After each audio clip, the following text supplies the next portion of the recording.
वहीं लोकसभा में विपक्ष के नेता राहुल गांधी ने आज एनएसयूआई के नेतृत्व में आयोजित प्रदर्शन में हिस्सा लिया। विरोध प्रदर्शन में शामिल हजारों छात्रों ने राष्ट्रीय शिक्षा नीति को वापस लेने और बार बार होने वाले पेपर लीक को रोकने की मांग की।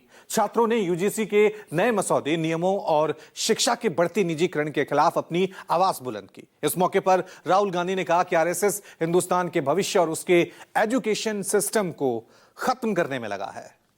एक संगठन हिंदुस्तान का जो भविष्य है, हिंदुस्तान का जो फ्यूचर है, हिंदुस्तान का एजुकेशन सिस्टम है, उसको खत्म करने में लगा है।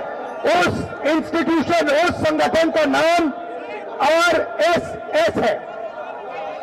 भाइयों बहनों, सच्चाई है कि अगर हमारा शिक्षा का सिस्टम उनके हाथों में चला गया, जो आस्ते आस्ते जा रहा है, तो ये देश बर्बाद हो जाएगा।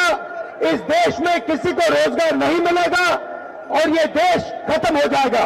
आज हिंदुस्तान की यूनिवर्सिटीज के सारे वाइस चांसलर आरएसएस नॉमिनेटेड है और आने वाले समय में स्टेट यूनिवर्सिटीज के वाइस चांसलर आरएसएस के नॉमिनेशन से बनेंगे।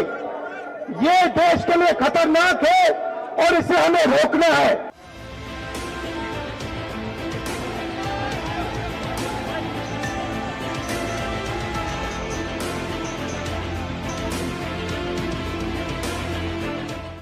मछली की आंख की तरह राहुल गांधी का निशाना आरएसएस पर ही टिका रहा।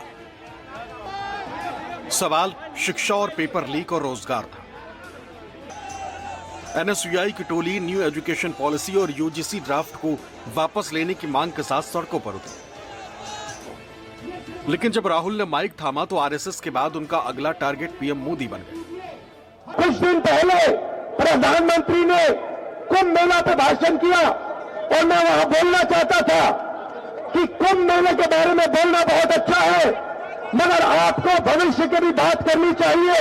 मगर प्रधानमंत्री बेरोजगारी के बारे में, महंगाई के बारे में, शिक्षा के सिस्टम के बारे में एक शब्द नहीं बोलते हैं, क्योंकि प्रधानमंत्री का मॉडल जो है, बीजेपी आरएसएस का मॉडल है, अंबानी अदानी को देश का धन दिलवाना और आरएसएस को देश की सारी इंस्टीट्यूशन संस्थाएं पकड़वाना।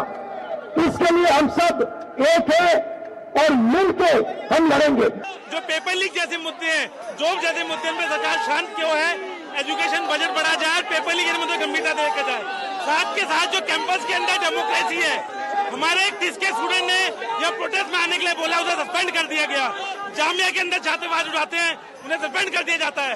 अम्बेडकर यूनिवर्सिटी का भी एक छात्र को सस्पेंड करा। तो वाइस चांसलर एक हिटलर वाला काम कर रहे हैं। यूजीसी ड्राफ्ट वापस होना चाहिए। एक ऐसा ड्राफ्ट है जो हमारे देश के एकेडमिक सिस्टम को पूरा कोलैप्स कर देगा और एक सोच के लोगों को बिठाने के लिए देश का पूरा एजुकेशन सिस्टम गिरवी रख दिया धर्मेंद्र प्रधान जी ने। प्रदर्शन के दौरान दिल्ली पुलिस ने कई छात्रों को हिरासत में ले लिया, जिनमें एनएसयूआई अध्यक्ष वरुण चौधरी भी शामिल थे। पुलिस ने जबरदस्ती प्रदर्शन को समाप्त करने की कोशिश की, जिससे छात्रों और सुरक्षा कर्मियों के बीच तीखी नोकझोंक भी हुई। Bureau report, news 24।